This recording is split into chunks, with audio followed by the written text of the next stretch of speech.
Hello there. The far right, or those who wish to protect their way of life, has kicked off in the Republic of Ireland.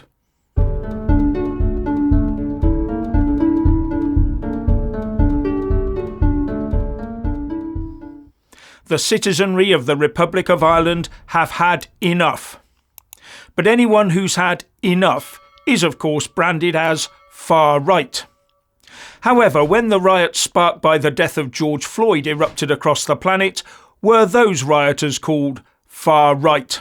No, they were somehow classed as concerned citizens, or even victims who were engaged in mostly peaceful protests.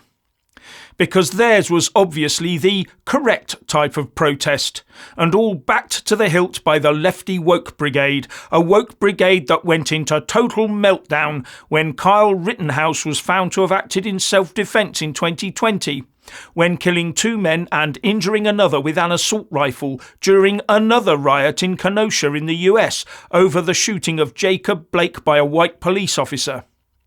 The lefty lovies seem to approve of killing and rioting, but only from their side, the people with the correct views.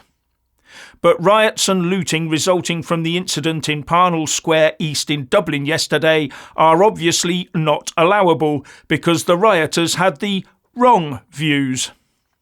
Now, when riots occur, looting inevitably follows as opportunists take their opportunity. Looting does not help the situation though, it just allows the looters to get some free stuff. Now the Irish police, the Garda, are keeping tight-lipped about this incident, but many people are already pointing at the social media claim that the perpetrator was Algerian, and are calling for, how can I put it, repatriations. This has, of course, got the left out in a frenzy, calling anyone with concerns a right-wing, police-attacking, looting thug.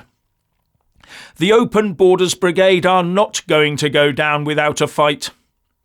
Now, one person getting quite embroiled in this is 5-time MMA winner Conor McGregor.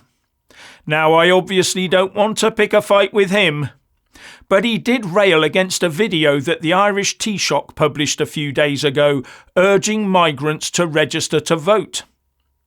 But all residents are allowed to vote in the Republic's local elections. All residents, including migrants and asylum seekers. Here's what the UN Refugee Agency, the UNHCR, said back in April the 30th, 2004.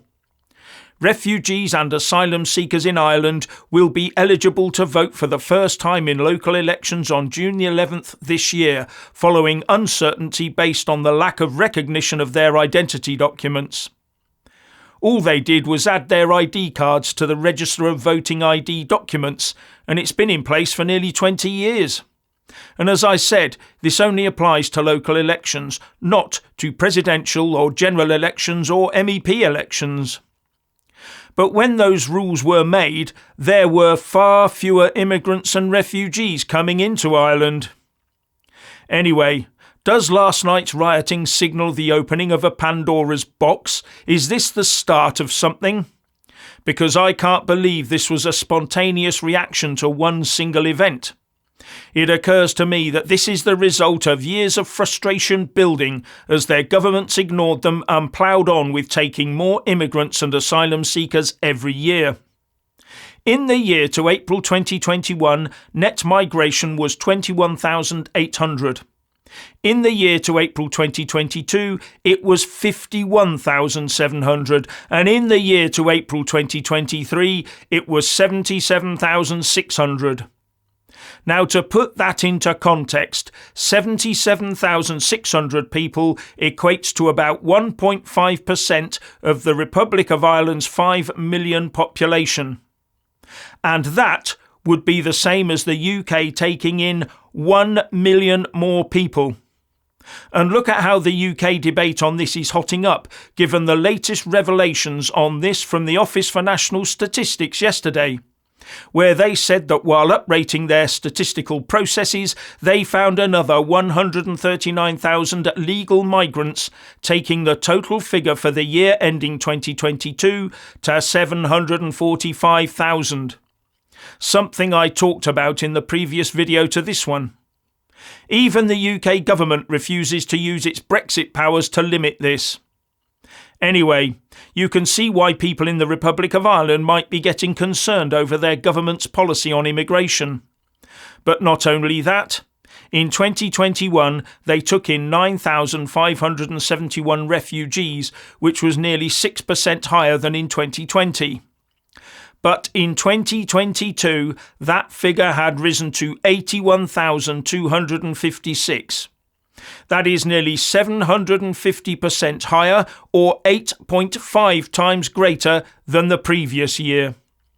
So I would quite understand why some people are getting jittery, because I see no sign that this is going to ease up. But the police chief, Drew Harris, blamed a complete lunatic faction driven by far-right ideology for those events. But this is a pattern developing across Europe. And I would hazard a guess that the authorities in the EU and in the UK are gearing up to try and take down anyone they can label as far-right. They are ignoring the wishes of the people. In fact, they are ignoring basic human nature, and do so at their peril. You cannot force people to obey your beliefs, especially at this rate of knots. In fact, they're not even trying to slowly boil the frog these days. No, they're just heaving it into a red-hot cauldron.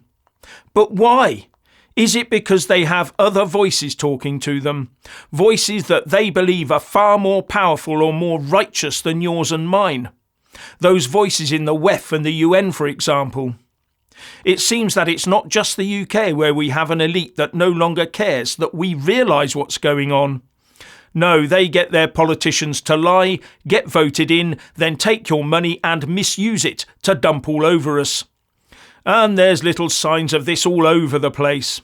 Even our illustrious king is having the finger pointed at him on this. Have you heard of bona vacantia? This means vacant goods, which is ownerless property.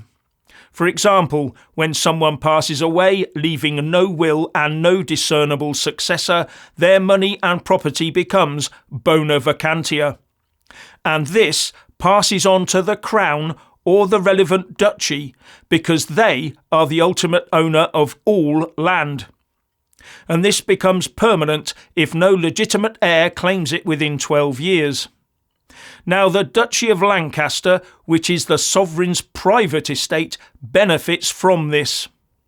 The Guardian reports that more than 60 million quid has been collected and distributed to charities in this manner in the last decade.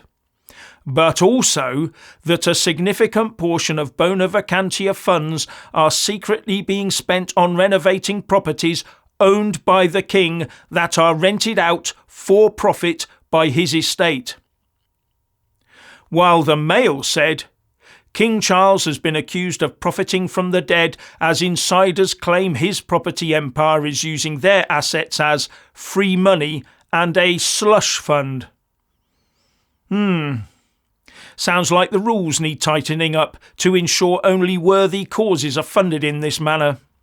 So maybe these funds should be brought under democratic control via local councils, with the money being held on trust for 12 years to ensure there is no heir before being distributed by councillors' vote, together with a public declaration of where and how the money was distributed.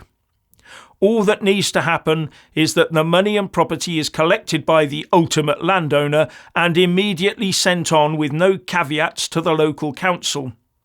With the only question being who pays the legal fees. Anyway, back to Ireland. What's your take on this growing powder keg situation?